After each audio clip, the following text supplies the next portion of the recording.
The sky over the plains was the color of a day-old bruise. A vast, empty canvas of gray stretched taut from one horizon to the other. Below it, the land was no softer. Just an endless sweep of brown grass and stubborn rock that offered no comfort to the eye. This was Clara's world. A world measured in fence posts and the ache in her bones. The wind, a constant, lonely companion, whipped strands of faded blonde hair across her face as she strained against the heavy gate, her knuckles white, her hands a testament to years of fighting a losing battle. They were chapped and calloused, the skin cracked in a fine map of hardship, the nails broken and rimmed with the dirt of the land she refused to surrender. Her husband, Jedediah, had been gone 2 years now, his body buried on the little rise behind the cabin, his presence a ghost that lingered in the scent of sawdust in the barn and the way the porch swing creaked in the wind. The ranch, once his dream, had become her purgatory. It was failing, bleeding slowly from 1,000 small wounds. The cattle were thin, the fences sagged, and the well threatened to run dry with every passing week of merciless sun. But Clara held on with a grim tenacity that the folks in town mistook for foolish pride. It was not pride. It was all she had left. The air grew heavy, thick with the smell of dust and distant rain. The cattle sensed it first, their lowing turning anxious as they milled near the sparse shade of a lone cottonwood. Clara squinted at the horizon, where the gray had deepened to a churning, malevolent black. A storm was coming. Not a gentle spring shower to bless the earth, but a brawler of a storm, the kind that tore things apart. "Get on, you stubborn beasts," she muttered, her voice rough from disuse. She swung a length of frayed rope, slapping it against the flank of a lumbering steer. She had to get them into the small, Rickawati corral near the barn, the only shelter that might withstand the coming deluge. The first drop of rain was fat and cold, striking her cheek like a thrown stone, then another and another, until the sky opened up and a solid sheet of water descended. The wind rose to a shriek, driving the rain sideways in blinding gusts. The world dissolved into a maelstrom of gray water and howling sound. Thunder cracked overhead, not a distant rumble but a sharp, violent explosion that seemed to split the very air she breathed. The ground, already parched and hard, could not absorb the sudden flood. In moments, the dust turned to a thick, greedy mud that sucked at her worn leather boots with every agonizing step, trying to pull her down, to claim her for the earth. Her hair was plastered to her scalp, her thin cotton dress soaked through and clinging to her like a second skin. She was cold, but the fire of desperation burned hotter. She pushed, she yelled, her words swallowed by the storm's fury. The cattle, panicked by the lightning that forked across the sky, scattered in every direction. It was hopeless. She was losing them. She was losing everything. Defeated, she stumbled toward the fence line, intending to take shelter in the barn and pray that some of her herd would survive the night. The rain hammered down, each drop a tiny fist against her back. It was then, through the blur of water streaming down her face, that she saw it. A dark shape slumped against the lowest wire of her fence, a heap of wet cloth and despair that did not belong. Her first thought was that it was a dead calf, another lost to tally. But as she drew closer, the shape resolved itself into the form of a man. He was face down in the mud, one arm flung out as if reaching for something that was not there. Fear, cold and sharp, pierced through her exhaustion. A man out here? In this storm? No good could come of it.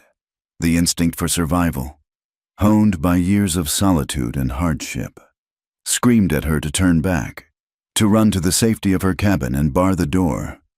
This was not her trouble. The world had given her enough of her own. She took a step back, the mud trying to claim her boot, but she could not turn away. She saw the dark stain spreading in the mud around his side, a stain too dark to be just water. Blood. He was hurt. She crept closer, her heart hammering against her ribs, a frantic drum against the thunder's roar. With the toe of her boot, she nudged his shoulder. He groaned, a low, guttural sound of pure agony. He was alive. That one sound sealed her fate, cursing herself, cursing the man, cursing the God who had sent this storm and this broken body to her doorstep. She knelt in the mire. She grabbed the collar of his wet, rough shirt and pulled. He was heavy, a dead weight of muscle and bone. She grunted with the effort, her muscles screaming in protest. Inch by agonizing inch, she dragged him away from the fence, his boots leaving 2 deep furrows in the mud. He was a stranger, a potential danger, a man whose presence could bring untold ruin. But in that moment, all she saw was a life flickering out in the cold rain, and she could not let it be extinguished. Not on her land. The journey to the barn was a special kind of hell. The man was a dead weight, his body limp and unresponsive. The rain beat down on them relentlessly, and the mud fought her every step of the way. Twice she fell, her face pressed into the cold, gritty earth, the taste of it in her mouth. Twice she got up, her breath coming in ragged sobs, and pulled him onward. The barn, which usually seemed so far away, now felt like a distant dream. By the time she finally dragged him over the threshold, her strength was gone. She collapsed beside him on the damp straw, her chest heaving, the world spinning around her. For a long moment, she lay there, listening to the rain pounding on the tin roof, a deafening, relentless drumming that seemed to echo the frantic beating of her own heart. The air in the barn was thick with a familiar sense of hay, animals, and damp earth. It was her sanctuary, and she had just dragged the devil into it. Slowly, she pushed herself up. Her hands shook as she lit the old lantern hanging from a wooden beam.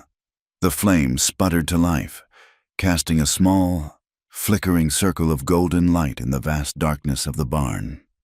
It pushed back the shadows, revealing the man more clearly. He was young, younger than she had first thought, perhaps not yet 30. His face was angular, all sharp planes and hollows, covered in a scruff of dark beard and streaked with mud. His dark hair was plastered to his forehead, but it was his eyes that caught her when they fluttered open. They were a startling, pale gray, and in their depths, she saw a wildness, a cornered animal look that made the hair on her arms stand up. She found the wound then, a ragged tear in his side, high up on his ribs. His shirt was soaked with blood, the fabric fused to the wound. A gunshot, her stomach clenched. This was no simple traveler caught in a storm. This was trouble, the kind her late husband had always warned her about. Ignoring the tremor in her hands, she fetched a bucket of water from the rain barrel and tore a strip from an old grain sack. Her movements were brisk, efficient. She would not allow herself to think, only to act. She cleaned the wound as best she could, her touch surprisingly gentle. He hissed in pain through clenched teeth but did not cry out. When she had cleaned away the blood and grime, she could see the angry, puckered hole where the bullet had gone in. She had no idea if it was still in there. She was no doctor. All she could do was pack the wound with a clean cloth and wrap his torso tightly with more strips from the sack. He watched her the entire time, his pale eyes tracking her every move, filled with a mixture of suspicion and pain. When she was finished, she sat back on her heels, the silence between them broken only by the storm's relentless assault on the barn. "You should have left me," he rasped, his voice a dry, cracking sound, like stones grinding together. Clara stood up, wiping her muddy hands on her dress. "Maybe I should have," she said, her tone as cold and flat as the rain-swept prairie. "What's your name?" He hesitated, his eyes narrowing. "Eli," he finally conceded. "Well, Eli," she said, turning away from him to hang the lantern on a higher peg. "It seems you've brought your trouble to my doorstep." "I'm telling you," he insisted, trying to push himself up on one elbow and failing, falling back with a sharp intake of breath. "You should have let me die. There are men. They'll be looking for me." Clara looked back at him, her expression unreadable in the flickering light. She saw the desperation in his eyes, the hard lines of a life lived on the run. But she also saw the pallor of his skin, the tremor in his hands, the vulnerability of a man at the edge of his endurance. He was not a monster in her barn. He was just a broken man, too young to be thrown away like so much trash. The loneliness that was her constant shadow, a hollow ache in her chest, softened the hard edges of her fear. She would not admit it, not even to herself, but the presence of another living, breathing soul in her desolate world was a strange and unsettling comfort. She masked it with cold practicality. "There's no one looking for anyone in this storm," she stated, her voice sharp. "You'll stay here for tonight. In the morning, you'll be on your way." She left him then, striding out of the barn and into the rain, heading for the small cabin that was her home. Inside, she lit a fire in the hearth, the flames a welcome defense against the encroaching cold and damp. She stripped off her wet clothes, leaving them in a puddle by the door, and wrapped herself in a thick wool blanket. But the chill she felt was more than bone deep. It was the chill of fear, of a choice made that could not be unmade. She did not believe him, not really. Men like him, drifters and wanderers, were full of tall tales and dark warnings. He was likely just a common thief who had run afoul of a rancher. Still, his words echoed in her mind. Men will come looking for him. After a while, she ladled some leftover stew into a bowl. Her own stomach was a tight knot of anxiety, but he would need to eat, carrying the bowl and a wooden spoon. She returned to the barn. The storm had not lessened its fury. If anything, the wind howled louder, rattling the barn doors as if demanding entry. She found Eli where she had left him, lying on the bed of straw. His eyes were closed, but they opened as she approached. She knelt and held out the bowl. "Eat," she commanded. He looked at the bowl, then at her. He tried to take it, but his hand was shaking so badly that the spoon clattered against the ceramic. A flush of shame crept up his neck. He was a man accustomed to violence and control, and this helplessness was a deeper wound than the one in his side. Clara let out an impatient sigh, though it was not anger she felt, but a strange, unwelcome surge of pity. She took the spoon, scooped up some of the stew, and held it to his lips. His eyes locked with hers, a silent battle of wills playing out in the space between them. For a moment, she thought he would refuse, his pride too strong, but hunger and weakness won out. He opened his mouth, and she fed him, the act feeling unnervingly intimate in the dim, storm-tossed light. They did not speak. She fed him spoonful by spoonful until the bowl was empty. His hands, she noted, were like hers, rough and calloused, but larger, scarred in ways that spoke of a different kind of violence than the land. They were the hands of a man who knew how to use a gun. When he was done, she took the bowl and stood to leave. "Get some rest," she said, her voice softer than she intended. She turned before he could see the conflict on her face and retreated back to the warmth of her cabin. That night, sleep would not come. Clara sat in a wooden chair before the fire, a quilt wrapped around her shoulders, listening to the storm. The thunder was a constant, rolling barrage, like a distant war being waged across the heavens. Every so often, a particularly violent crash would shake the small cabin to its foundations, rattling the glass in the single window. It was during one of these earth-shattering cracks of thunder that she heard the scream from the barn. Her heart leaped into her throat. Grabbing the heavy iron poker from the hearth, she pulled her boots on and ran back out into the maelstrom. She burst through the barn doors, her eyes wild, expecting to find him gone, or worse, to find others there with him. But he was alone. He was thrashing in the straw, caught in the grips of a feverish nightmare. His body was slick with sweat despite the cold, and he muttered in his sleep, his words jumbled and frantic. "No, not the kid.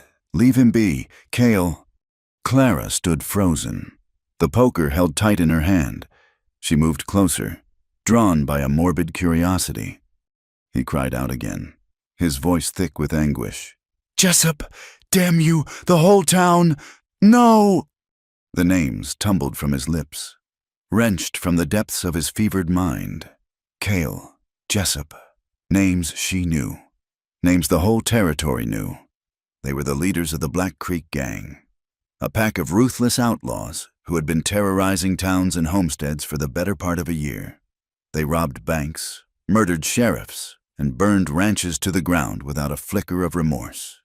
They were animals, spoken of in hushed, fearful whispers, and the man lying helpless in her barn had just spoken their names as if he knew them. The truth hit her with the force of a physical blow. He had not been lying. He was one of them, an outlaw. She had not brought a common thief into her home. She had sheltered a viper. The men who had come looking for him were not just angry ranchers. They were killers. She backed away slowly, her eyes wide with horror. The poker felt flimsy and useless in her hand. She had to get him out, now. Throw him back into the storm and let the wilderness claim him. It was the only sane thing to do. Her life, her ranch, everything she had fought so hard to protect, was at risk. She reached the barn door, her hand resting on the rough wood. All she had to do was walk away, bar her cabin door, and wait for morning. He was wounded and feverish. He would not survive the night in this storm. It would be a simple, clean solution. But she could not move. Her feet felt as if they were rooted to the earthen floor. She looked back at him. He had fallen quiet, his breathing shallow and ragged, in the soft lantern light. With the fight gone out of him, he looked impossibly young. The lines of pain and fear on his face were not those of a hardened killer, but of a lost boy haunted by his own demons. She thought of Jedediah, of the emptiness of her bed, of the crushing silence of her days. She thought of the whispers in town, the pitying looks from women who had husbands to go home to. Loneliness was a slow poison, and she had been drinking it for 2 long years. She had brought danger into her home, a man who was tied to the very same brand of violence that had likely taken her own husband from her. Every rational thought told her to save herself. But something else, something deeper and more stubborn, held her in place, something that saw a flicker of a soul in the heart of the storm, and refused, for one more night, to let it be washed away. With a heavy heart, she closed the barn doors, shutting out the wind but not the truth. She returned to her cabin and sank into the chair by the fire, sitting awake, listening to the thunder and the ghosts of the names he had spoken, realizing that the fragile peace of her lonely existence had just been shattered for good. The morning light was a weak, watery thing, filtering through the lingering mist outside and the thin plume of smoke curling from the fireplace. It did little to warm the cabin, which felt colder and damper than the night before. Clara had not slept. She had spent the hours until dawn watching the fire die, the outlaws' muttered names chasing each other around the corners of her mind. A low groan from the makeshift bed on the floor drew her attention. Eli was worse. A fever burned in him, bright and dangerous in the pale morning. His skin, where it was not bruised or caked with mud, had a grayish pallor, and his breathing was shallow, punctuated by a rattling cough that seemed to tear through his wounded chest. He needed a doctor. The thought was a fool's errand, and she knew it. The only doctor for 50 miles was Doc Miller in town, a man with hands as steady as he was sober, which was not often. But getting him would mean riding into the very place she had spent 2 years avoiding. The town was a nest of whispers and judging eyes. After Jedediah's death, the silence of her neighbors had been louder than any accusation. They had gathered at the funeral, their faces long with practiced sympathy, but their eyes held a different story. They saw a woman left alone with a sizable piece of land, a woman who, in their minds, should have been grateful for the predatory offers that came knocking before the dirt on her husband's grave had even settled. She could still feel the phantom weight of Silas Henderson's hand on her arm, his voice oozing concern as he offered to take the burden of the ranch off her delicate shoulders. He, like the others, had seen Jedediah's death not as a tragedy, but as an opportunity. The cattle raid that had killed him had been brutal and swift. She had found him by the northern creek bed, his body broken. The life bled out of him into the thirsty dust. The sheriff had called it the work of rustlers, maybe even Indians, a common enough danger. But the whispers in town had painted a different picture. They whispered that Jedediah had been too soft, that Clara had been a poor rancher's wife, that a woman alone could never hold what a man had built. They whispered that she was to blame, that her weakness had invited the violence that took her husband. So she had turned her back on them, on their pity and their greed. She had refused to sell, refused to crumble. Her stubbornness became a wall, and behind it, she had slowly, painfully, learned to endure the crushing weight of solitude. To ride into town now, begging for help for a wounded stranger she found by her fence. They would see it as the final crack in her defenses. They would descend like vultures. No, she could not fetch the doctor. Whatever happened to the man in her cabin, she would have to face it alone. She hardened her heart and went to him, a bowl of cool water and a fresh cloth in her hands. He was delirious, muttering again, but the names were gone, replaced by incoherent pleas and curses. She knelt beside him, the scent of fever and stale sweat rising from his body. She gently peeled back the makeshift bandage on his side. The wound was angry, the skin around it red and swollen. It needed cleaning. As she worked, her fingers brushing against his hot skin, something stirred within her. It was a feeling so foreign, so long buried, that for a moment she did not recognize it. It was the simple, startling awareness of another person's closeness. For 2 years, her only physical contact had been with the rough bark of trees, the coarse hides of her cattle, the unforgiving hardness of the land. Now, here was the warmth of human flesh, the solid presence of muscle and bone beneath her touch. It was terrifying and, in a way she dared not admit, it was electrifying. A current of life, however faint and fevered, was arcing between them in the silent cabin, awakening sensations she thought had been buried with her husband. She pulled her hand back as if burned, her breath catching in her throat. She finished her work quickly, her movements clipped and impersonal, trying to rebuild the wall around her heart. She redressed the wound and forced a few sips of water between his cracked lips. For the rest of the day, she kept a vigil, feeding the fire, checking on his fever, and fighting the war within herself. Every rational thought screamed that he was a danger, a poison she had foolishly welcomed. Yet, every time she looked at his face, contorted in pain, she saw not an outlaw, but a life hanging by a thread, a life that was now, for better or worse, in her hands. Late in the afternoon, the fever broke. He woke with a shudder, his pale gray eyes clear for the first time. They fixed on her, wide with confusion, then darted around the small cabin, taking in the stone hearth, the single cot, the sparse, worn furniture. He saw the clean bandage around his chest, and a deep, burning shame flooded his face.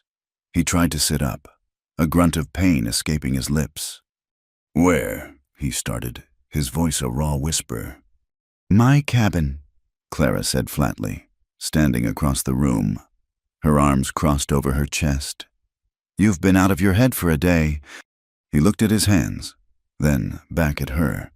The wildness was gone from his eyes, replaced by a weary resignation. "I told you to leave me." He pushed himself up, his muscles trembling with the effort, his jaw tight with pain. "I can't stay here." "You can barely stand," she shot back. "Where do you think you're going?" "Away from you," he said, his voice laced with a self-loathing that surprised her. He staggered to his feet, swaying, one hand pressed to his wounded side. "I bring trouble. I told you." "You also spoke in your sleep," she said, her voice like ice. The moment had come. "You spoke names, Cale, Jessup, names from the Black Creek gang." He froze, his back to her. The tension in the small room became thick enough to breathe. He did not turn around, but she saw his shoulders slump in defeat. "I'm not a fool," she pressed on, stepping closer. "You rode with them, didn't you?" He finally turned, and the look in his eyes was one of utter desolation. "Yes," he admitted, the word barely audible. "I rode with them." "You're one of them," she said, the words tasting like ash in her mouth. "A killer, a thief." "No," he said, his voice gaining a sliver of strength. "Not anymore." He took a shaky step toward her, his eyes pleading. "I left them. That's why I was shot. I ran." "Why?" she demanded, her voice sharp, unforgiving. "Did your conscience finally get the better of you after a few dozen robberies?" His face hardened. "You want the truth? Fine." He leaned against the rough-hewn table for support, his breath coming in short, painful bursts. "We hit a stagecoach station south of Willow Creek. It was supposed to be easy, but there was a family there, a man, his wife, and their little boy, no older than 5. Cale. He wanted no witnesses. He told me to take care of the boy." Eli's voice broke. He looked away, his eyes fixed on the floor, but Clara could see the scene playing out in his memory, a private horror she could only imagine. "The boy was just standing there," he continued, his voice thick with emotion. "Looking at me. He wasn't even crying. I couldn't do it. I told Cale no. Jessup called me a coward. I turned my back on them, and they put a bullet in it." He looked up at her then, his soul stripped bare in his gaze. "I am a thief. I've done things that will haunt me until the day I die, but I am not a killer of children. That was the line I would not cross." Clara stared at him, her mind reeling. She felt a wave of revulsion at the thought of the violence, the cold-blooded world he came from, the Black Creek Gang. They were the very specter of the lawlessness that had created her own grief. But beneath the disgust, a flicker of something else took root. Pity. It was a weakness she could not afford, but it was there nonetheless. He had drawn a line in the sand, and it had cost him everything. "I should ride to the sheriff right now," she said, her voice trembling slightly. "Tell him I have a wounded outlaw in my cabin. There's a bounty on every member of that gang." "Then do it," he challenged, his voice weary. "Maybe it's what I deserve." She held his gaze, the threat hanging in the air between them, but they both knew it was hollow. She could not do it. She had already made her choice when she dragged him from the mud. She turned away from him, unable to bear the turmoil of her own emotions. "Get back on the floor and rest," she ordered, her voice rough. "You're no good to anyone, dead." The rain did not stop for 3 more days. It fell in a relentless, gray sheet, turning the world outside her window into a blurry, washed-out landscape. The cabin, once her sanctuary of solitude, became a cage. The forced proximity with Eli was a constant, simmering source of tension.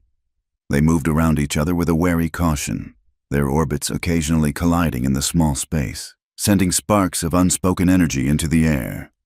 Their arguments were frequent and sharp, always over small, meaningless things. The way he stacked the firewood was wrong. The way she stirred the soup was too loud. These petty conflicts were masks for the larger, untalkable things that stood between them. His past, her grief, the danger he represented, and the strange, unwelcome pull she felt toward him. "You stare at me like you're waiting for me to sprout horns," he snapped one afternoon, after he had caught her watching him by the fire. "I'm waiting for your friends to show up and burn my home to the ground," she retorted, not missing a beat. The tension was a living thing in the room, coiling tighter with each passing hour. It was in the long, loaded silences, in the way his eyes followed her as she moved about the cabin, in the way her own breath would catch when he stood too close. She was acutely aware of him, the sound of his breathing, the restless energy that seemed to emanate from him even as he sat still, the raw masculinity that her body had not been in the presence of for 2 long, lonely years. On the 3rd night, The storm seemed to gather all its remaining fury for one final assault. The wind shrieked like a banshee around the eaves of the cabin, and the windows rattled in their frames. Sleep was impossible. Clara lay on her cot, listening to the storm and to the sound of Eli's restless movements on the floor. Then she heard the cabin door creak open and shut. She sat bolt upright, her heart pounding. Had he left, or had someone else arrived? She crept to the window and peered through the rain-streaked glass. She saw him. He was standing out in the deluge, his back to the cabin, a lone, haunted figure silhouetted against the turbulent darkness. He was pacing, back and forth, like a caged animal, his head bowed against the wind and rain. He was fighting his demons out there in the storm, and a part of her, the part that knew what it was to be haunted, could not bear to let him fight alone. Without thinking, she pulled on her boots, threw the door open, and plunged into the night. The rain was a physical shock, instantly soaking her thin nightdress, plastering it to her skin. The wind tore at her hair. "What are you doing?" she shouted over the howl of the storm. He turned, startled. His face was a mask of anguish in the darkness. "Go back inside," he yelled back, his voice raw. "This has nothing to do with you. You're on my land, bleeding in my storm. It has everything to do with me," she screamed, marching toward him, the mud sucking at her boots. "What good is it to tear yourself apart out here?" "It's better than tearing apart your home," he roared, his control finally snapping. He strode to meet her, his eyes blazing with a desperate fire. "You don't know what I am. You should have left me to die. Everything I touch turns to rot and blood." "And what about me?" she cried, her own walls crumbling under the assault of his pain and her own long-suppressed grief. "Do you think I'm not rotting out here all by myself? Do you think this land isn't drinking my blood every single day?" They were inches apart now, two souls raging against their fate in the heart of the storm. The rain streamed down their faces, mingling with tears she refused to acknowledge. "You're better than this," he said, his voice dropping to a harsh whisper. "You're clean." "No, I'm not," she sobbed, the words ripped from a place of profound loneliness. "I'm empty." His anger broke, replaced by a raw, aching need that mirrored her own. He reached out and grabbed her arm, his grip hard, desperate. The contact was like a lightning strike. All the tension, all the fear and forbidden desire of the past few days erupted between them. She fought against him, pushing at his chest, her fists beating a frantic, useless rhythm. It was a fight against him, against herself, against the feelings he had awakened in her. He held her fast, his own body trembling. "Clara," he breathed, her name a prayer and a curse on his lips. The fight went out of her, replaced by a shuddering weakness. She looked up at him, her eyes pleading. Her whole life had been about control, about holding on, about being strong and gentle and proper. It had gotten her nothing but a dead husband and a failing ranch. She was tired of being gentle. She needed something to match the storm inside her. "Don't be gentle," she gasped, the words torn from her throat, a desperate, breathless plea. "I need you rough." It was all the permission he needed. His mouth crashed down on hers, a collision of desperation and hunger. It was not a kiss of tenderness. It was a kiss of survival, of two drowning people clinging to each other in a raging sea. His arms wrapped around her waist, pulling her flush against him, and she molded herself to his hard frame, seeking an anchor in the chaos. They stood there, locked together beneath the pouring rain, sharing a desperate, breathless embrace born of nothing but pain and loneliness and the raw, undeniable will to feel something, anything, other than empty. When the dawn finally came, the rain had softened to a gentle patter. The world was washed clean, and a strange, fragile peace had settled over the land. Clara felt it inside her, too. Alongside a deep and certain shame, there was a quietness, a stillness in a part of her soul that had been screaming for 2 years. She was sitting by the fire when she heard him stir. She did not turn. She could not bring herself to look at him yet. He moved quietly, and, a few moments later, he sat down in the chair opposite her. He was shirtless, his skin still damp, the bandage around his ribs a stark white against his tanned, scarred torso. He stared into the flames, the firelight flickering in his pale eyes. The silence stretched on, no longer fraught with tension but filled with a new, fragile understanding. "You saved me more than once," he said softly, his voice clear and low. Clara closed her eyes, a single tear tracing a path through the grime on her cheek. He was right. Last night, in the heart of the storm, they had both saved each other, and she knew, with a terrifying certainty, that nothing would ever be the same.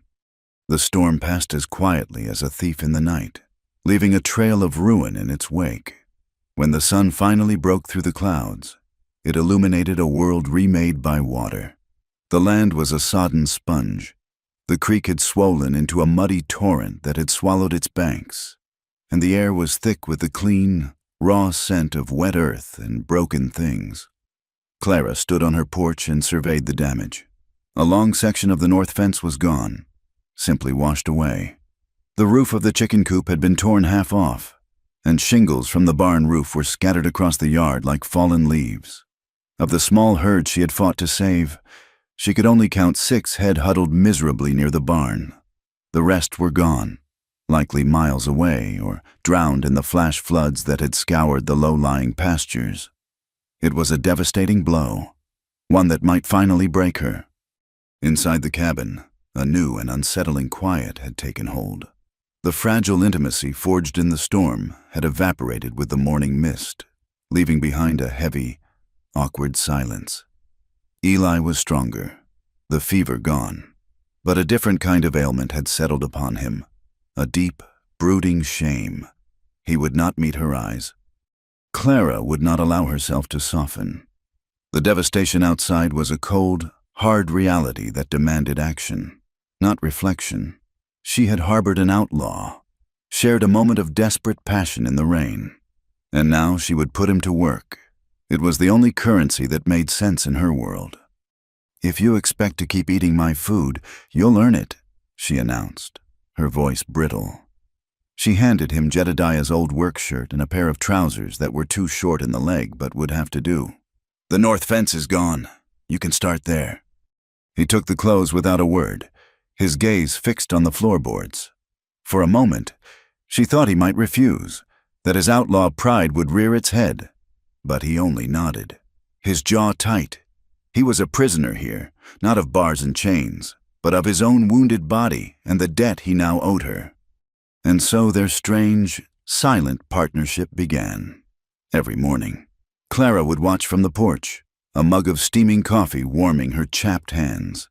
As Eli made his way to the fence line, he moved slowly at first, his body stiff and sore, one hand often straying to the healing wound in his side, but he was relentless. He worked with a quiet, focused intensity that spoke of a life spent in hardship. He dug new post holes in the thick, wet mud, his muscles straining with each pull of the digger. He hauled the heavy cedar posts on his shoulder, his face a mask of concentration. He stretched the new wire until it hummed with tension, his large, scarred hands working with a surprising deftness. She found herself watching him for hours, her chores forgotten. She was torn by a fierce, internal battle. One part of her saw only the danger. The brand of the Black Creek Gang burned invisibly on his soul. He was a wolf she had brought into her sheepfold, and she was a fool to let her guard down for even a second. Every swing of his hammer was a reminder of the violence he was capable of. Every glance he sent toward the horizon a reminder that his past could come riding down on them at any moment. But another part of her, a part she fought to suppress, saw something else. She saw the grim determination in the set of his shoulders, the way he meticulously checked each post to ensure it was solid. She saw the shame that still shadowed his eyes when he came in for the evening meal, his silence a heavy cloak he refused to shed, and she remembered the desperate, raw need in his touch, The way he had clung to her in the rain as if she were the only solid thing in a world that was washing away. Desire, hot and unwelcome, would stir in the pit of her stomach. A feeling so long dormant she had thought it dead. It mingled with her fear, creating a confusing, volatile mix that left her perpetually on edge. After the fence, he mended the roof of the chicken coop, then moved on to the barn, replacing the shingles the storm had stolen. He worked from sunup to sundown, speaking only when necessary, asking for nails or the location of a saw. The silence between them was vast and profound, filled with everything that had happened and everything that could not be said.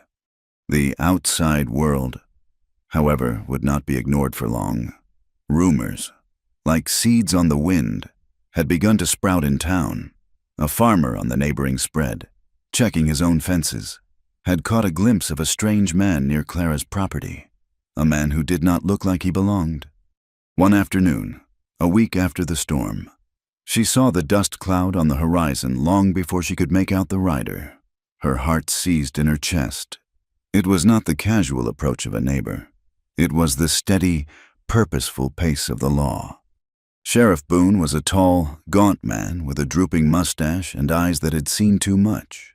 He rode a tired-looking bay horse and carried the weight of his office like a physical burden. He dismounted at her porch, his spurs jingling a solemn tune on the wooden steps. "Afternoon. Clara," he said, his voice a low rumble. He removed his hat, revealing a fringe of graying hair around a sun-beaten scalp. "Sheriff," she acknowledged, her voice tight. She did not invite him in. She stood in the doorway, a silent barrier. "Heard you took a bad hit in the storm," he said, his eyes scanning the property, noting the new fence posts, the fresh shingles on the barn. His gaze lingered a little too long on the neat stack of repaired fencing. "Looks like you've been busy." "There is always work to be done," she replied. Her hands clasped so tightly her knuckles were white. Eli was in the barn, sharpening an axe blade. She prayed he would have the sense to stay there. "Heard something else, too," the sheriff continued, his eyes finally settling on her face, sharp and probing. "Heard you might have some help out here. Someone saw a man near your property line." The lie came to her lips so quickly, so smoothly, it frightened her. "People see what they want to see. Sheriff, you know that. I am alone. I have always been alone." Sheriff Boone chewed on the inside of his cheek, his gaze unwavering. "That may be so, but I'm here to give you a warning. We got word that the Black Creek Gang passed through this territory about a week ago. Hit a stage station over by Willow Creek. Things went bad. We believe one of them was shot and separated from the rest. They're mean, Clara, and they're likely looking for their lost man, or for whoever might have found him." Clara's blood ran cold. She forced herself to remain still, to keep her face a blank mask. "What does that have to do with me?" "Just this," he said, his voice dropping, each word a heavy stone. "If a woman out here on her own were to find a wounded man, she might be tempted to help him. She might feel pity. But if that man is an outlaw, and she gives him shelter, she becomes an outlaw herself. The law is clear on that. If you are hiding an outlaw, Clara, you will hang with him." He let the words hang in the air, a stark and brutal promise. Then he put his hat back on, his expression softening into something that might have been concern, or perhaps just weariness. "You be careful out here. You see anyone suspicious, you send word." He turned and walked back to his horse, leaving Clara trembling in the doorway. She watched him ride away until he was just a speck on the prairie, the weight of his warning settling over her like a shroud. She had crossed a line. She had lied to the law, and in doing so, had bound her fate to the man in her barn. That night, the tension in the cabin was unbearable. After a silent supper, Eli stood up, his face grim. "I'm leaving," he said, his voice low but firm. "Do not be a fool," she said, not looking at him. "You are not healed yet." "I'm healed enough," he insisted.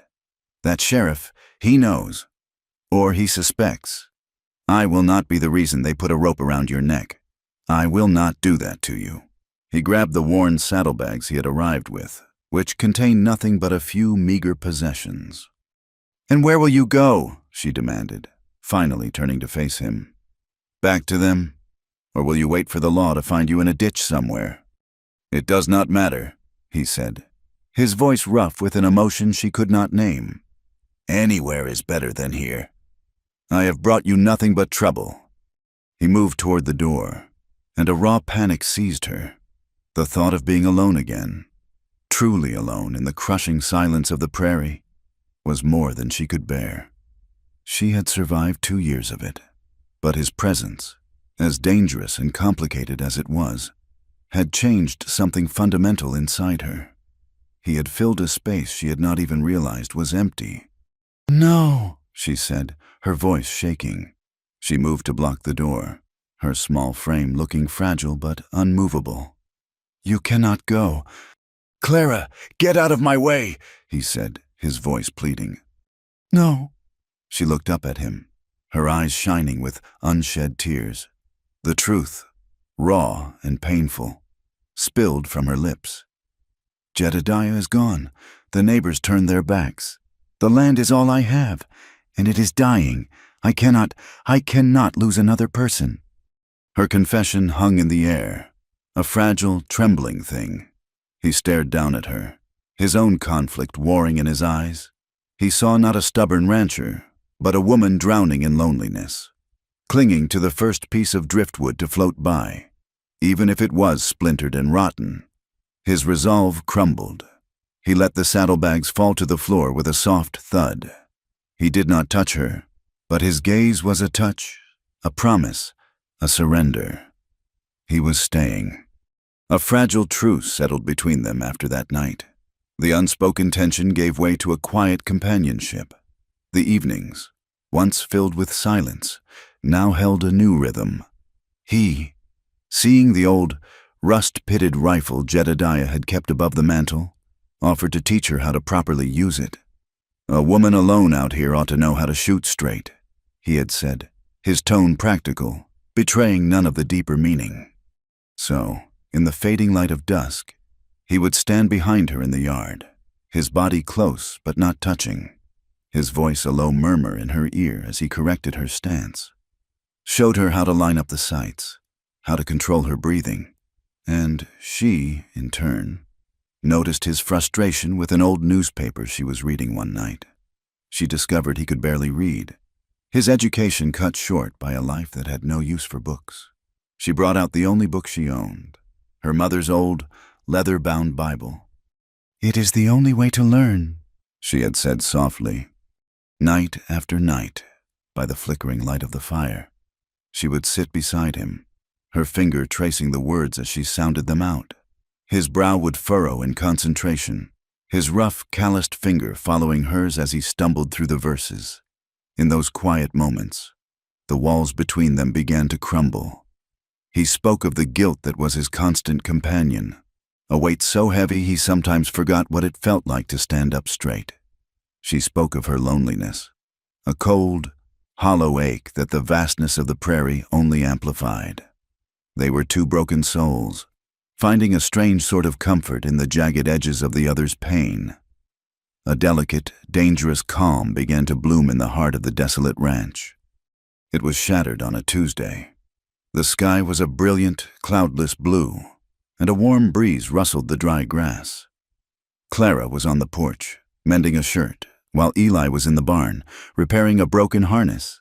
It was a peaceful, domestic scene, so normal it felt like a dream. Then she saw them. 3 riders, appearing as if from a mirage on the shimmering horizon. They were not moving like the sheriff had. They moved with a predatory slowness, their posture relaxed, arrogant, even from a distance. She could feel the menace radiating from them. Her blood turned to ice water in her veins. She knew, with a bone-deep certainty, who they were. She shot to her feet and ran to the barn, her heart hammering against her ribs. "They are here," she said, her voice a breathless whisper. Eli looked up from his work, and seeing the terror on her face, he needed no other explanation. He was instantly on alert, his body coiled like a snake ready to strike. "3 of them?" he asked, his voice deadly calm. She nodded, unable to speak. "Get back to the house," he ordered, his eyes already scanning the barn for a weapon, for an advantage. "Get the rifle, but do not use it unless you have to. I will hide in the loft. You tell them you have not seen me. Tell them you saw a man matching my description heading south, toward the border. Make them believe it." "They will not believe me," she whispered, her hands shaking. "You have to make them," he said, his hands gripping her shoulders. His pale gray eyes bored into hers. "Clara, do this for me." He scrambled up the ladder to the hayloft, disappearing into the shadows. She ran back to the cabin, her mind racing. She grabbed the heavy rifle, its wooden stock cold and alien in her trembling hands, and leaned it against the wall just inside the door. Then she went back out onto the porch and waited, forcing herself to breathe, to appear calm. A lone woman on a desolate ranch. They rode into her yard and reined in their horses, their cruel eyes taking in every detail of the small homestead. They were hard men, their faces burned by the sun and etched with violence. The one in the center, a big man with a thick, dark beard and a missing tooth, seemed to be the leader. "Afternoon, ma'am," he said, his voice a gravelly drawl that held no warmth. "We are looking for a friend of ours. Seen anyone pass this way?" "I see no one out here," Clara said, her voice surprisingly steady. "The storm washed out the roads. You are the first people I have seen in over a week." The man chuckled, a humorless sound. "Is that so? We heard different. We heard a man was seen on this land, a man with a gunshot wound in his side."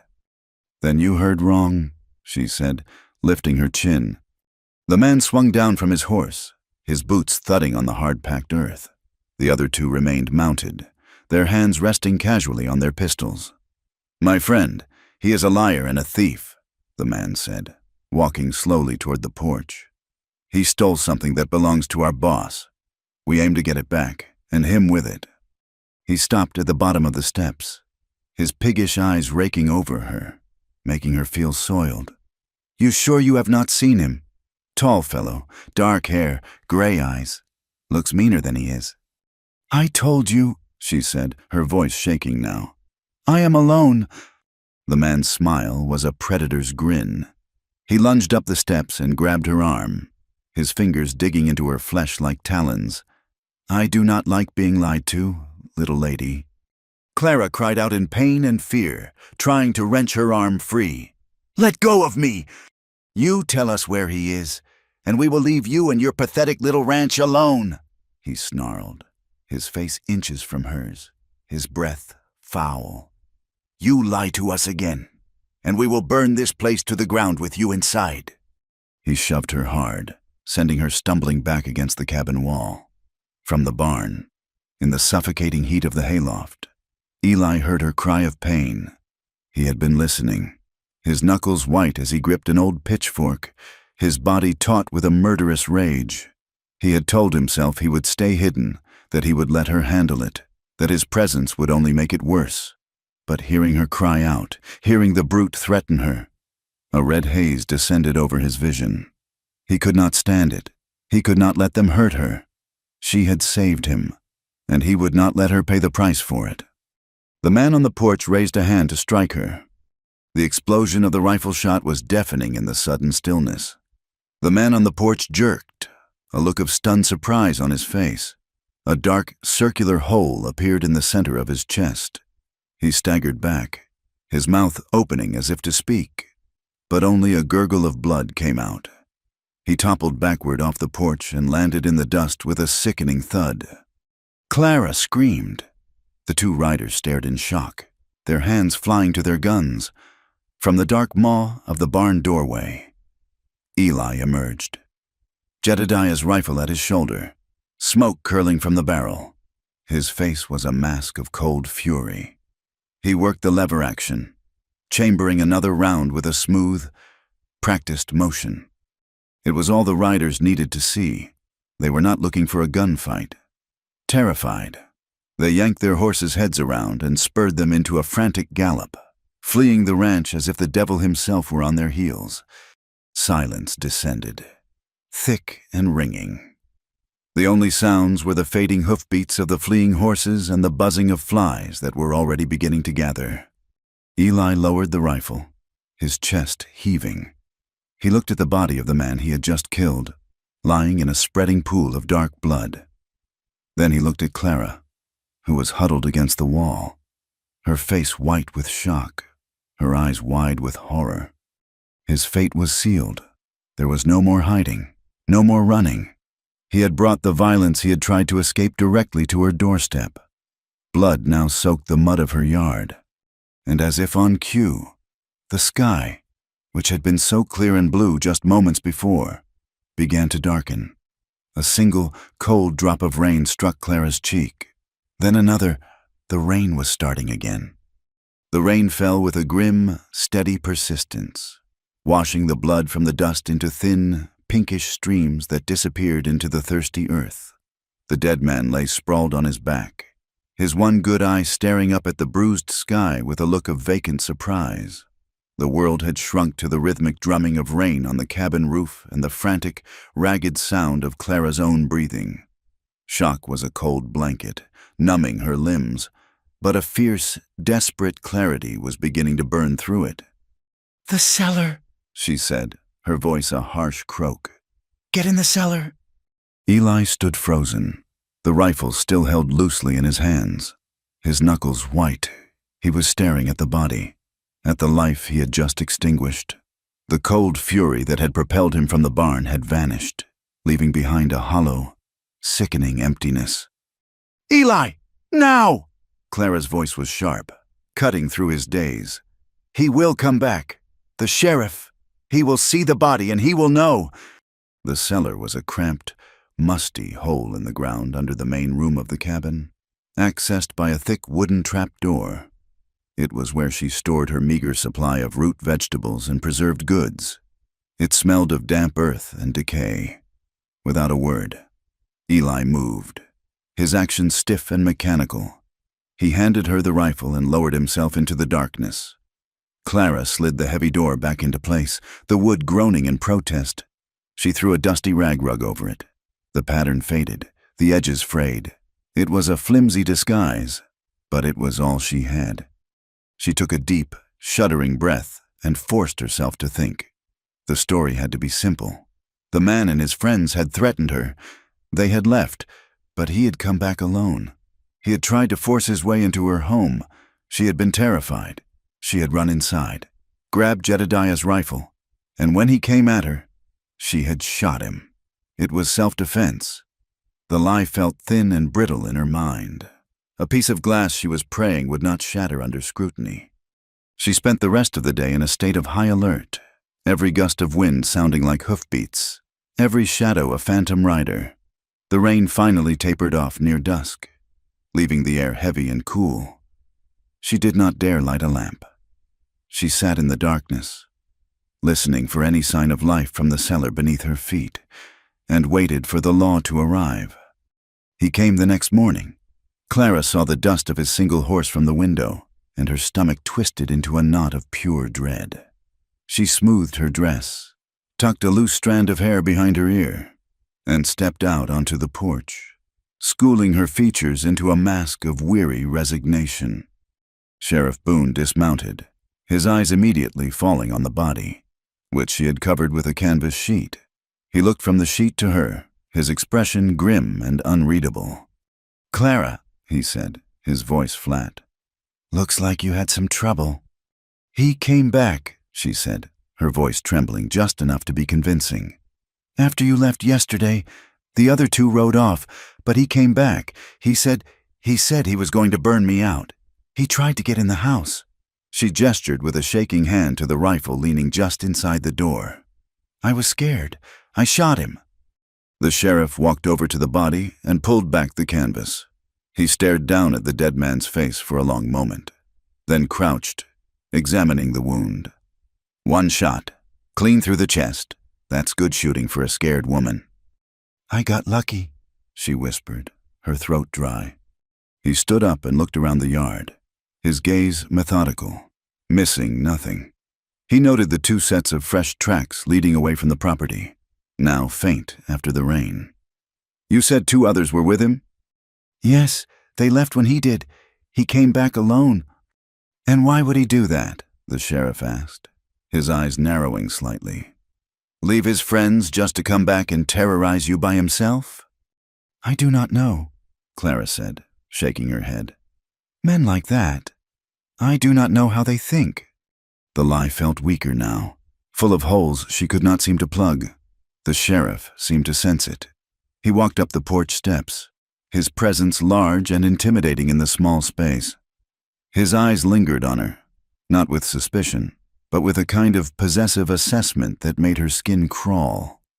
It was the same look Silas Henderson and the other men from town gave her, a look that stripped her down to her most basic assets. A woman, alone, with land. I believe you, Clara, he said, his voice a low, confidential murmur. "A man like this gets what he deserves. But the thing is, a judge might not see it that way. He might ask questions. He might wonder why a member of the Black Creek gang would be out here in the first place." He paused, letting the implication hang in the air. Unless, of course, he had a reason to be, unless he was looking for someone. He was looking for trouble, Clara insisted, her heart pounding. Maybe. The sheriff's gaze drifted past her into the dim interior of the cabin. "You mind if I take a look inside, just to make sure everything is in order? Make sure you are truly alone." It was not a request. Fear, cold and sharp, lanced through her. Eli was right beneath their feet. If he made a sound, if the sheriff noticed the rug, if he suspected anything, they would both hang. "There is nothing to see," she said, trying to block the doorway. "It is just my home." He gently but firmly moved her aside. "It will only take a moment." He stepped inside, his boots loud on the wooden floorboards. The cabin suddenly felt impossibly small, a trap about to spring. He walked through the main room, his eyes scanning every corner. He peered into the small, curtained-off alcove where she slept, his gaze lingering on her unmade cot. He was not just searching for a man. He was invading her life, taking inventory of her solitude. He stopped in the middle of the room, his boots directly on top of the rug that covered the cellar door. Clara held her breath, convinced she was about to faint. The seconds stretched into an eternity. Below, Eli would be able to hear every footstep, every word, holding his own breath in the suffocating darkness. "It is a small place for one person," the sheriff observed, looking down at the rug. "Lots of folks have cellars for storage. You got one?" "It flooded in the storm," she lied, her voice thin. "The door is swollen shut. I have not been able to get it open since—" He looked at her, then back at the rug. He seemed to consider it, then gave a small, almost imperceptible nod. He had made his decision. For now. "Well, I will send the undertaker out for the body. I will need you to come into town in a few days to sign a statement." Just a formality. He walked back to the door, pausing beside her. He was too close, his scent a mixture of cheap tobacco and sweat. "A woman like you," he said, his voice low and suggestive, "should not be out here all alone. It is not safe. If you ever need anything at all, you know where to find me." He touched the brim of his hat and was gone. Clara stood there, trembling, until the sound of his horse had faded completely. Only then did she stumble back inside, her legs giving way. She collapsed to her knees, her body shaking with a violent, uncontrollable tremor. She had done it. She had risked everything. She slid the trap door open. Eli emerged from the darkness, his face pale, his knuckles bruised and scraped raw from where he had been gripping the stone walls of the cellar. He looked at her, crumpled on the floor, and in his eyes, she saw a reflection of her own terror, mingled with a profound, aching gratitude. She broke then. A wave of sobs tore through her, the culmination of days of fear and tension. It was the sound of a dam breaking, of a grief held back for too long. She wept for the man in the yard, not for his life, but for the violence that had ended it. She wept for the lies she had told, for the danger she had invited. She wept for Jedediah, and for the lonely, impossible life she had been forced to lead. Eli knelt in front of her. He did not speak. He simply reached out and pulled her into his arms, holding her tightly as the storm of her sorrow raged and finally, slowly, subsided. He held her with a strength that was both powerful and gentle, a silent acknowledgement of the terrible line she had crossed for him. That night, the cabin was a sanctuary of candlelight and hushed confessions. The dead man was gone, hauled away in the back of the undertaker's wagon, but his ghost lingered. The violence had changed the air between them, stripping away the last of their pretenses. Clara sat on the floor by the fire, her hands wrapped around a warm mug. "He was not a good husband," she said softly, her voice still hoarse from weeping. Eli sat opposite her, his expression watchful, patient. "My father owed us a great deal of money," she continued, staring into the flames. "Jedediah was a good man, a kind man, but he was much older than me. Marrying me was part of the arrangement. It settled the debt." She looked up, her eyes shining in the firelight, raw with a truth she had never spoken aloud. "I respected him, but I never loved him.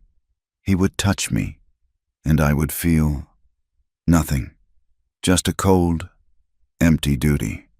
When he died, I grieved for the life I had lost, for the loneliness, but I never grieved for the love we did not have. I did not know what it was. Not until—" Her voice trailed off, but her eyes, fixed on his, finished the sentence. The confession was a gift, a piece of her soul offered up in the firelight. Eli accepted it with a solemn reverence. He knew it was his turn to be honest, to show her the darkness she was so determined to save. "My father was a blacksmith," he began, his voice low and rough. "A good man. He wanted me to follow him, to live a clean life. But I was foolish. I wanted more. Adventure. Easy money." He shook his head, a bitter smile touching his lips. "I fell in with Cale and his crew. At first, it was exciting, robbing banks, outrunning posses. We felt like kings, but the money always disappeared, and the risks got bigger. Then people started getting hurt. A bank teller in Abilene, a rancher who tried to fight back. It stopped being a game." He leaned forward, his elbows on his knees, his face etched with a guilt that was almost a physical thing. "I have done terrible things. Clara, I have pointed my gun at innocent people. I have taken what was not mine. I have stood by while good men were hurt. I am not the man you think I am. I am not worth what you have done for me. I am not worth saving." His confession was a weight he was trying to lay at her feet, a warning to turn back before it was too late. Clara looked at him, at the profound pain in his eyes, at the self-hatred that scarred him more deeply than any bullet. She saw the man who had ridden with outlaws, but she also saw the man who had refused to kill a child, the man who had held her while she wept, the man whose presence had made her feel alive for the first time in her life. She reached across the small space between them and gently touched his hand. His skin was rough, calloused, but there was a tremor running through it. "You already are," she whispered. In the days that followed, a fragile peace descended upon the ranch. Their love, born in a storm and forged in violence, became a quiet sanctuary from the chaos of the world. With the immediate threat gone, they allowed themselves small, stolen moments of joy. They rode out together on her 2 remaining horses, exploring the far reaches of the property. He showed her hidden springs she had never known, and she showed him the quiet grove of cottonwoods where she sometimes went to think. For the first time, the land did not feel like a burden to her. It felt like a world they were discovering together. Laughter, a sound long absent from the cabin, returned. He would tell her a story from his boyhood, his serious face breaking into a rare, crooked smile, and she would find herself laughing until her sides ached. They worked side by side, rebuilding what the storm had torn down, their hands occasionally brushing, sending a jolt of electricity through her that was both thrilling and terrifying. Their love was a secret garden, a tender, impossible bloom in the middle of a wasteland. But the wasteland was never far away. Their sanctuary was built on borrowed time, and they both knew it. The gang returned on a moonless night. There was no warning. Clara was woken from a deep sleep by a strange orange glow filtering through the cabin window. She sat up, her heart pounding, and then she smelled it. Smoke. She and Eli scrambled outside. The sight that met them was a vision from hell. The outer fields, the ones she had just replanted, were ablaze. A wall of fire crackled and roared, consuming her future, turning her hard work to ash. In the demonic, flickering light, she saw them. 2 riders. They were not attacking the cabin. This was not a raid. It was a message. As she watched in horror, one of them raised a pistol and fired twice. The sharp cracks echoed across the prairie, followed by the terrible, high-pitched scream of a horse in agony. Eli cursed, a raw, vicious sound. He grabbed the rifle and fired into the darkness, but the riders were already gone, their mocking laughter swallowed by the roar of the flames. They ran to the corral. One of her horses lay on its side, its eyes wide with terror, blood pumping from a wound in its neck. The other was already dead, a bullet hole between its eyes. Eli put the suffering animal out of its misery with a single, merciful shot. They stood there for a long time, bathed in the orange glow of the burning fields. The smell of smoke and death thick in the air. The sanctuary was shattered. The wasteland had come for them. Eli's face was a mask of cold, hard fury. All the guilt, all the self-hatred he had confessed to her, had been burned away, replaced by a terrible, unyielding resolve. "This ends now," he said, his voice deadly quiet. "They did this because of me. They will not stop until they have me, or until they have destroyed everything you have." "What are you going to do?" Clara asked, her voice trembling, though she already knew the answer. "I am going to find them," he said.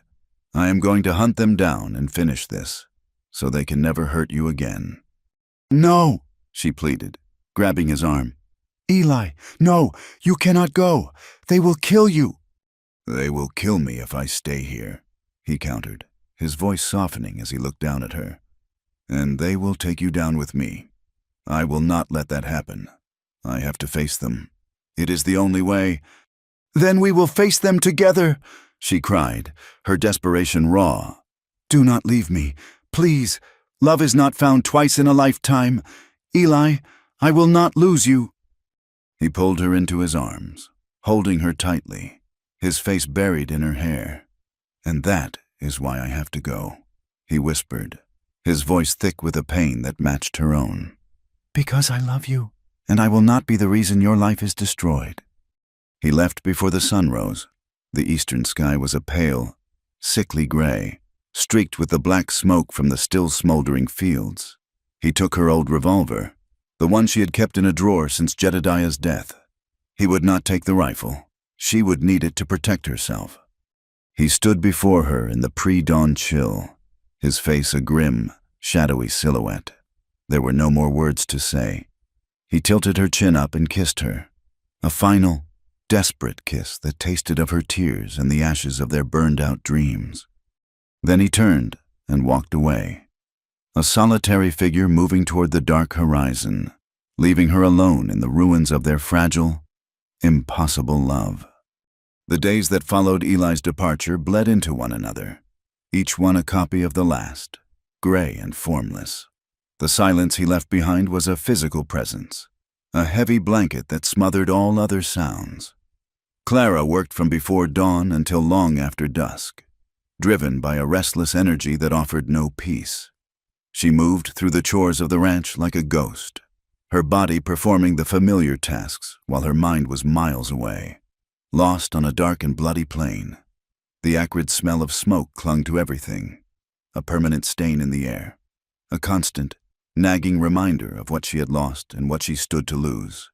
Every charred fence post was a monument to the violence he had brought, and every mended shingle on the barn a testament to the brief peace he had given her. The ranch, which had once been her purgatory of loneliness, now felt like his tomb. She saw him everywhere. She saw him in the straight, strong line of the new fence, in the way the handle of the axe was worn smooth from his hands. At night, she would sit by the cold hearth, Jedediah's rifle across her lap, and stare into the darkness, imagining she could hear his low voice teaching her to breathe, to aim, to be steady. The solitude she had once endured had become an active, agonizing torment. His absence was a wound, and it was not healing. Sleep, when it came, was no escape. It was a landscape of fire and fear. She dreamed of him night after night. In the dream, he was always walking through the burning fields, the flames licking at his clothes, his face smudged with ash. He would turn and look at her, his pale gray eyes filled with a terrible sadness, and he would call her name, his voice swallowed by the roar of the inferno. She would try to run to him, to pull him from the fire, but her feet would be sunk in thick, heavy mud, and she could only watch as he was consumed. She always woke with his name on her lips, her body slick with a cold sweat, the smell of smoke so real it felt like she was choking on it. 4 days after he left, she ran out of flour. The thought of riding into town was nauseating. The town was a place of judging eyes and cruel whispers. And now, Sheriff Boone was there, his knowing, possessive gaze a threat she could feel even from miles away. But hunger was a more immediate tyrant. With a heavy heart, she saddled her last remaining horse and made the long, quiet ride. The general store was, as always, the hub of the town's slow-beating heart. A few women in bonnets stood gossiping near the fabric bolts, and a pair of old men played checkers on a barrel near the stove. The air was thick with the smells of coffee, leather, and dried apples. Clara kept her eyes down, her shopping list a shield. She gathered her flour, some salt, and a small bag of coffee beans. Her movements quick and efficient. She wanted only to pay and leave, to retreat back to the relative safety of her haunted silence. But as she stood at the counter, waiting for Mr. Abernathy to weigh her flour, she heard the words that made the blood freeze in her veins. "Heard they found them this morning," one of the old checkers players said, his voice loud and self-important. "Up near Twisted Canyon. All 3 of them." "Is that a fact?" his opponent replied, not looking up from the board. "It is," the first man insisted. "Jedediah's boy. Thomas rode out with the sheriff's posse. He told my wife himself. 3 of them, members of the Black Creek gang, shot to pieces. Said it looked like one man did it, one very angry man." Clara's hands tightened on the wooden counter, her knuckles turning white. 3 outlaws. Dead.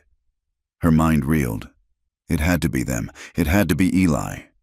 But was he one of the dead? Or was he the one angry man who had done the killing? "Good riddance," Mr. Abernathy muttered as he tied off the bag of flour. "That scum has terrorized this territory for too long. Sheriff Boone rode out an hour ago to see the bodies for himself." Clara paid for her goods, her hands trembling so badly she could barely count the coins. She mumbled a thank you and fled the store, the gossip following her out into the harsh sunlight. She loaded her supplies, her mind a maelstrom of terror and a desperate, flickering hope. Sheriff Boone was on his way to the canyon. He would find the bodies, and if Eli was there, alive or dead, the sheriff would find him too. She could not let that happen. A wild, reckless plan formed in her mind, a plan born of love and desperation. She would follow him. She rode not toward her ranch, but toward the edge of town, hiding her horse in a thicket of willows that overlooked the road leading west. There, she waited, her heart a frantic drum against her ribs. Less than an hour later, she saw him, Sheriff Boone, riding at a steady pace, his face set in a grim line. She gave him a 10-minute lead, then urged her horse into a trot, keeping to the low ground. Using the rolling hills and sparse trees as cover, it was a fool's errand. She was a rancher, not a tracker, and the sheriff was a man who knew the land. But a desperate, primal instinct guided her, a force more powerful than reason. She had to know. She had to get to Eli before the law did. The ride to Twisted Canyon was long and arduous. The land grew harsher, the flat plains giving way to rocky outcrops and steep, unforgiving hills. She pushed her horse harder than she should have, her own exhaustion a distant, unimportant ache. All that mattered was the figure of the sheriff, a tiny speck in the distance, her only guidepost in a world that had lost all its bearings. She saw the vultures first, dark circles wheeling in the pale sky. Her stomach clenched. She dismounted, tying her horse to a scrubby pine, and crept the last 100 yards on foot, her heart in her throat. The canyon was a jagged scar in the earth, a place of shadows and ill omen. She peered over a rocky ledge and saw the scene below. It was a place of final, brutal violence. 2 bodies lay in the open, their limbs contorted in the unnatural postures of sudden death. A third was slumped against a large boulder, a dark stain covering his chest. The sheriff was down there, walking slowly among the dead, his face impassive. But Clara's eyes were not on him. They were scanning the rocks, the shadows, the brush, searching for one person, one sign of life. And then she saw him. He was tucked away in a small, shadowed alcove, almost completely hidden from view. He was lying on his side, so still she thought he was another body. But then she saw the faint, almost imperceptible rise and fall of his chest. He was alive. Relief, so powerful it almost brought her to her knees, washed over her, followed instantly by a new wave of terror. The sheriff was turning, his survey of the dead complete. He would start searching the area now? She had to move. Waiting until the sheriff's back was turned, she scrambled down a steep, shale-covered slope, her boots slipping, sending a shower of small stones rattling into the canyon. The sheriff paused, turning his head at the sound. Clara froze behind a cluster of rocks, her breath held tight in her chest. After a long moment, he seemed to dismiss the sound as a rockfall and continued his work. She reached the alcove, her heart pounding. Eli's face was as pale as death, his lips tinged with blue. His shirt was soaked through with blood from a ragged, ugly wound high on his shoulder, dangerously close to his neck. His breathing was a shallow, wet rasp. He was alive, but only just. "Eli," she whispered, her hand hovering over his face, afraid to touch him, afraid he would shatter. His eyelids fluttered, his pale gray eyes opened, unfocused, clouded with pain. He tried to speak, but only a faint groan escaped his lips. She had to get him out of there. Now. She put her arms under his, trying to lift him. He was a dead weight, his body limp and unresponsive. Panic began to claw at her. She could not do it alone. She was not strong enough. Then the first drop of rain struck her cheek. She looked up at the sky. The brilliant blue of the morning was gone, replaced by a familiar, menacing gray. A storm was coming. The rain, their constant companion, had returned. It was a sign. She would not leave him. She redoubled her efforts, fueled by a surge of adrenaline. She looped her arms under his and pulled, dragging him from the alcove. Every movement sent a fresh wave of agony through his body, and a low moan of pain was torn from his throat. "I am sorry," she whispered, her tears mingling with the first drops of rain. "I am so sorry, my love, but we have to go." Somehow, she got him to his feet, his arm draped over her shoulders, his weight leaning heavily on her. They began the slow, torturous journey out of the canyon and back to her horse. Each step was a battle.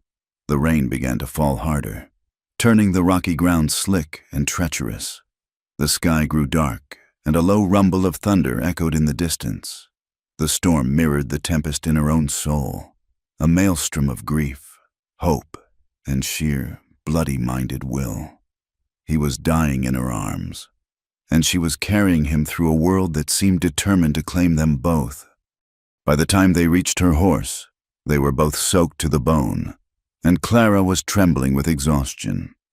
Getting him onto the saddle was another near-impossible feat. She managed it, somehow, and then pulled herself up behind him, her arms wrapped tightly around his waist to hold him in place. She urged the exhausted horse onward, back toward the ranch, back toward their fragile sanctuary. The ride home was a nightmare of rain and darkness. Eli drifted in and out of consciousness, his head lolling against her shoulder, his delirious whispers lost in the howl of the wind.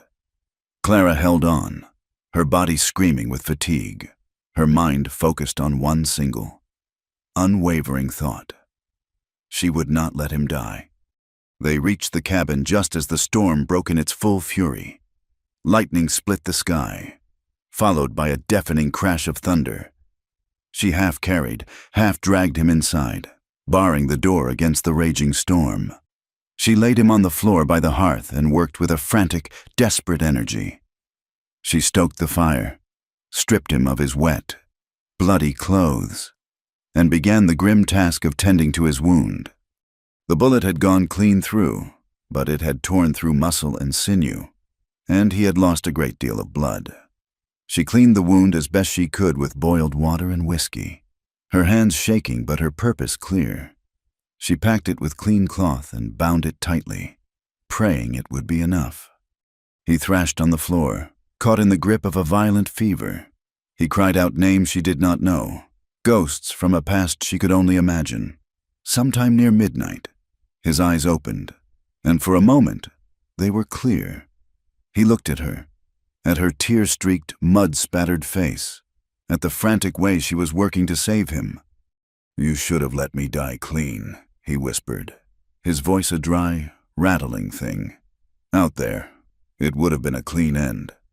Clara stopped, her hands covered in his blood. She looked down at him, at the man she had pulled from death twice. She saw his guilt, his belief that a violent end was the only honorable one left for him.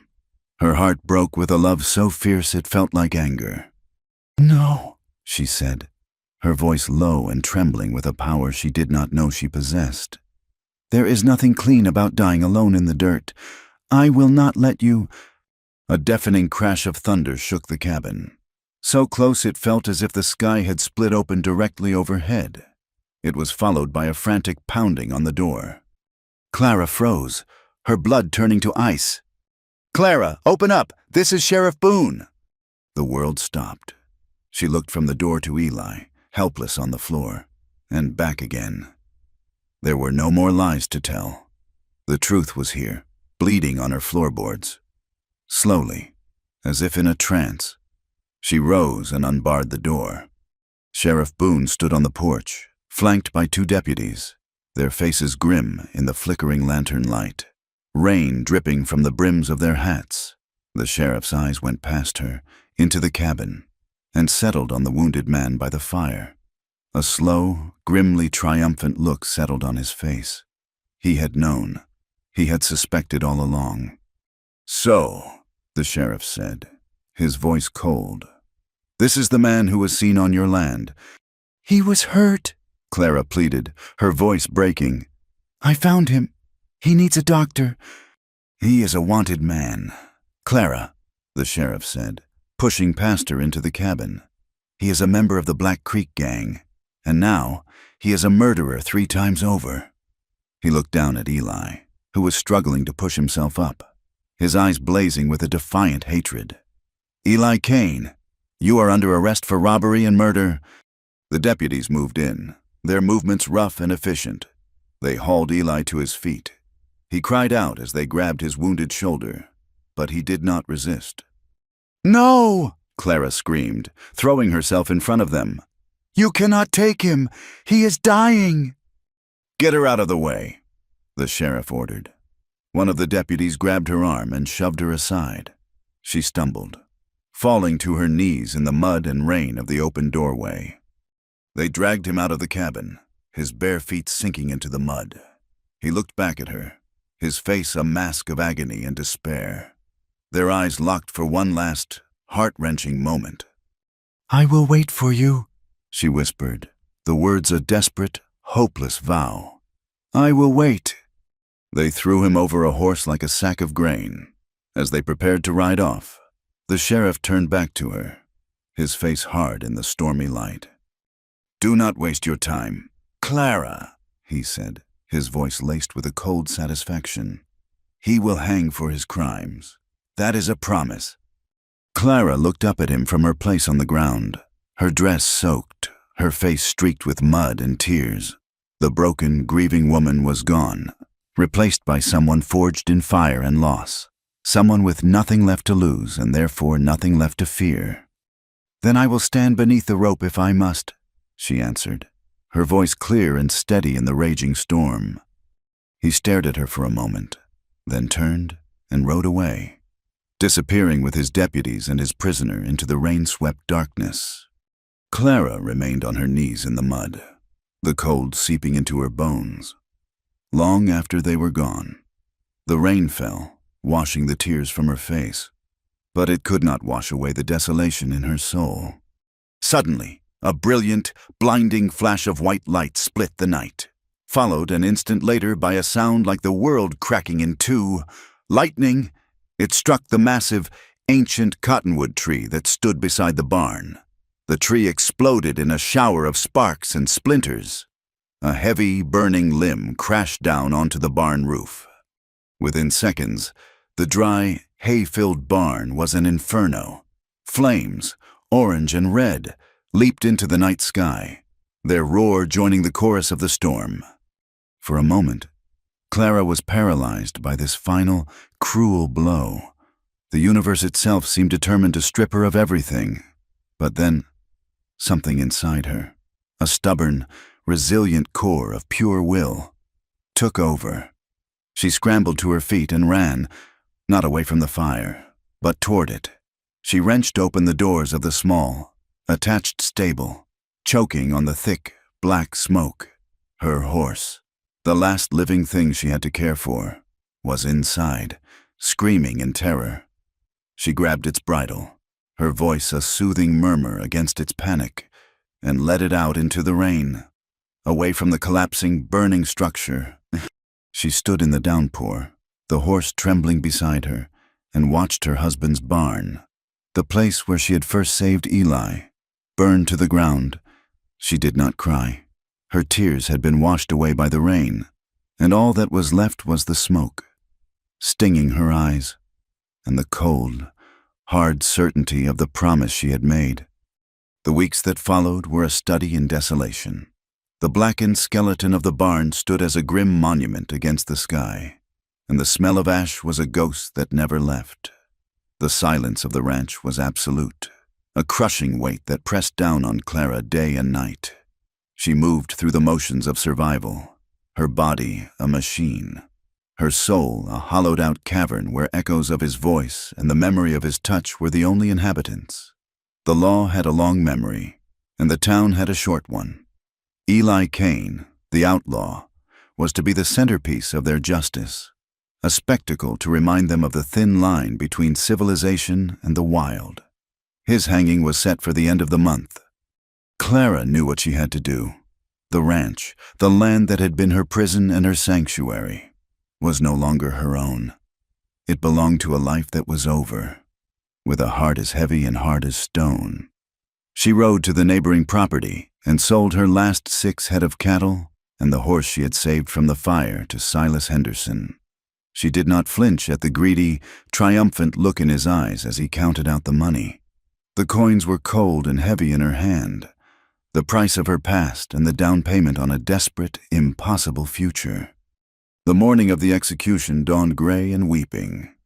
A relentless, chilling rain fell from a sky the color of lead, turning the town's main street into a river of mud. Clara rode into the heart of it, a solitary, defiant figure. She wore a simple, worn dress, soaked through and clinging to her skin. Her face was streaked with mud, her hair plastered to her head, but her eyes burned with a cold, clear fire. She was not a widow begging for pity. She was a woman marching to war. She found Sheriff Boone in his office, staring out the window at the gallows being erected in the square. The raw, new wood of the structure looked obscene against the grim backdrop of the storm. He turned as she entered, and a flicker of surprise crossed his face, quickly replaced by a hard, unyielding mask. "There is no point to this, Clara," he said before she could speak. "There is a point to mercy," she replied, her voice low and steady, betraying none of the frantic terror that clawed at her insides. "He is not the monster you think he is. The men he killed, they came for me. They would have killed me. He was protecting me." "He was protecting himself," the sheriff countered, his voice flat. "He is a member of the Black Creek Gang. The law does not make exceptions for men like that. Justice has to be done. The people have to see it done." "Is this your justice?" she asked, her voice rising with a dangerous edge. "Or is it your pride? You warned me about him, and you were right. Is that what this is about? Proving you were right?" He took a step closer, his eyes cold. "This is about the law, something you seem to have forgotten. He made his choices long before he ever stumbled onto your land. Now he has to pay for them." His gaze dropped, lingering for a moment on the neckline of her wet dress. "A woman like you can still have a good life here. Once this is over, once you have put this foolishness behind you."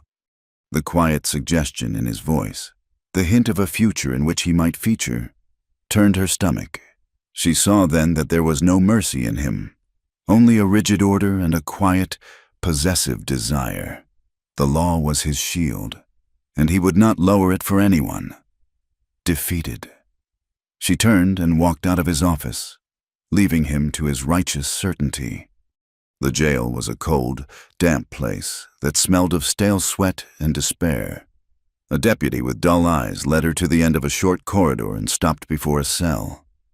Eli sat on a narrow cot in the shadows, his back against the stone wall.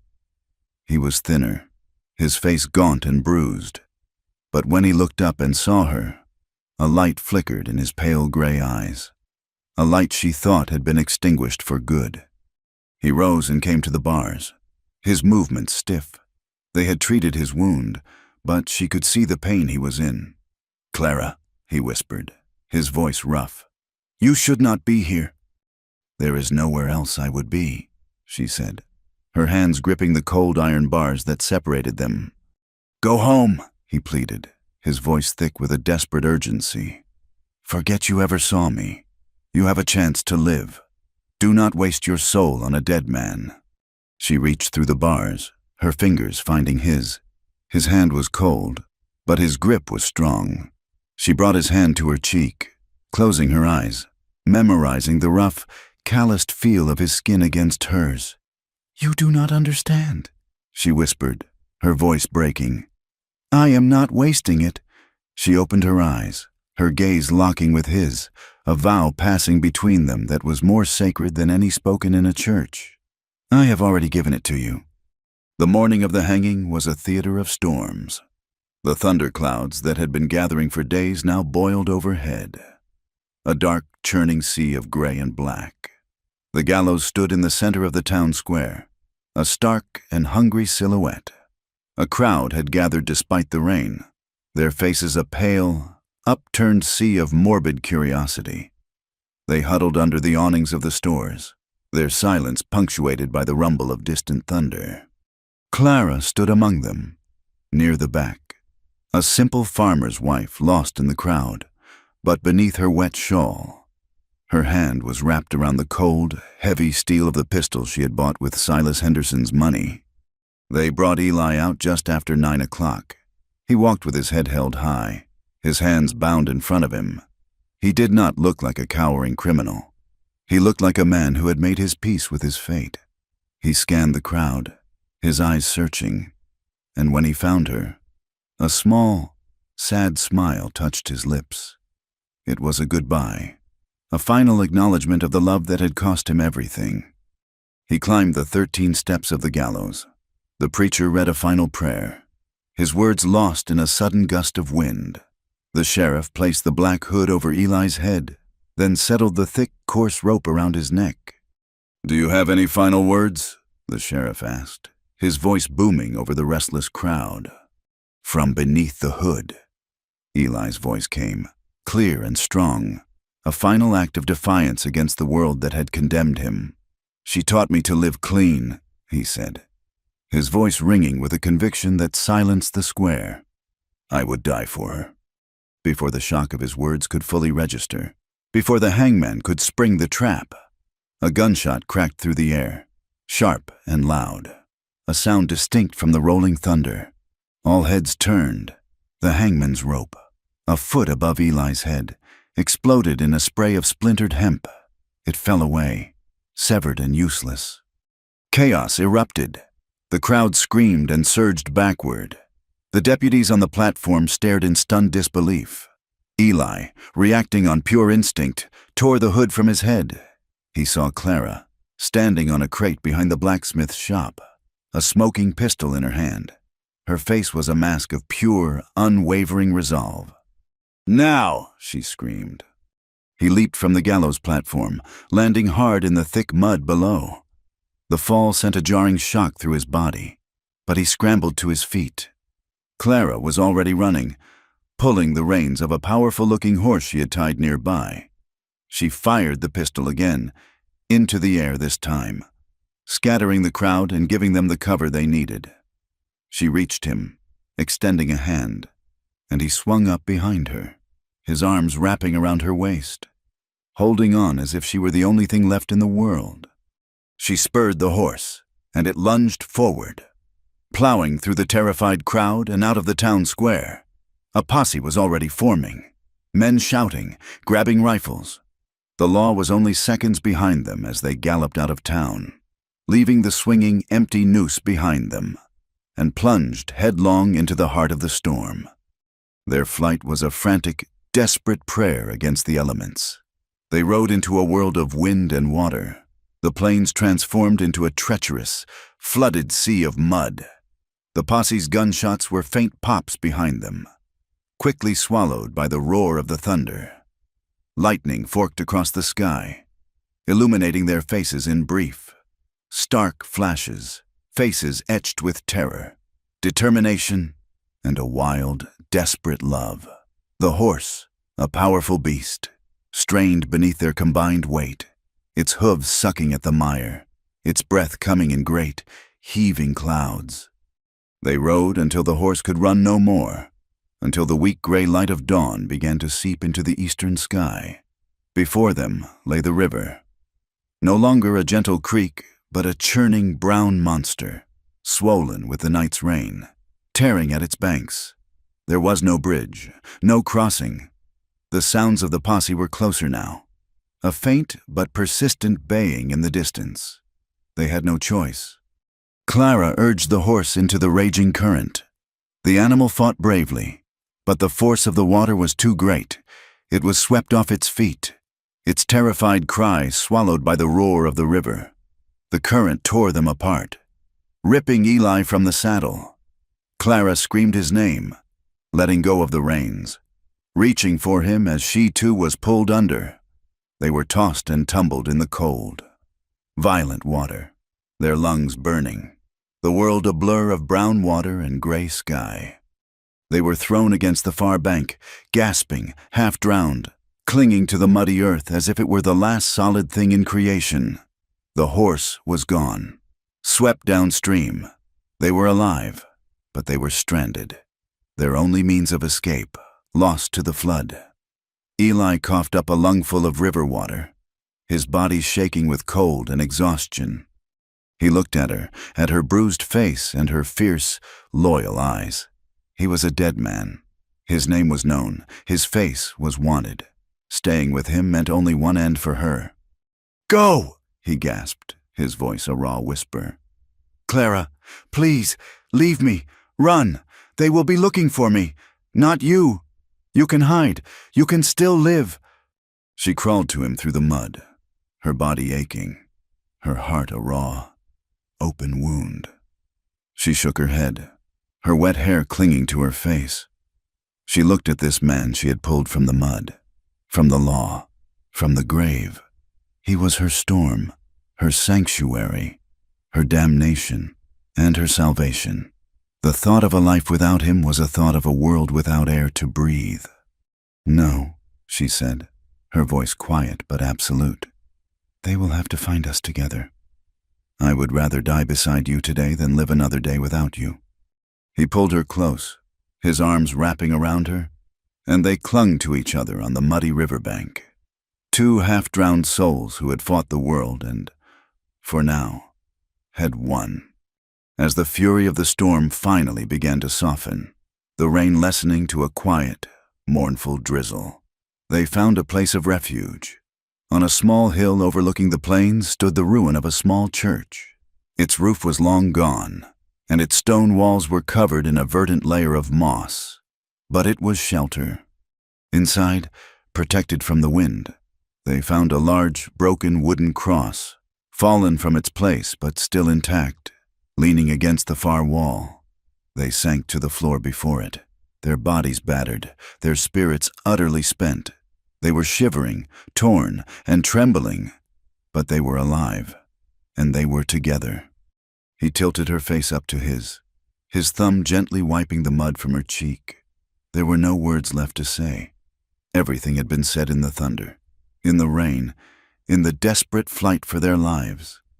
He lowered his head and kissed her, a kiss that was not of passion, but of a profound and heartbreaking peace. It was the kiss of a final surrender, an acceptance of their shared fate. They held each other in one final embrace, two outlaws in a ruined church, their love the only prayer they had left. The morning sun broke over the eastern horizon, its golden light spreading across the rain-washed plains. The storm clouds were gone, leaving behind a sky of brilliant, startling blue. The rain had finally stopped, hidden in the tall, wet grass near the silent ruin. Sheltered by the forgotten walls of the old church, they were invisible to the world. Their struggle was over, their peace found at last in the quiet of the new day. Thank you for joining us on this journey through the unforgiving frontier. We would love to hear where you are listening from, so please drop a comment below and connect with fellow fans of the Old West. Do not forget to subscribe to the From Wild West channel and share your thoughts in English.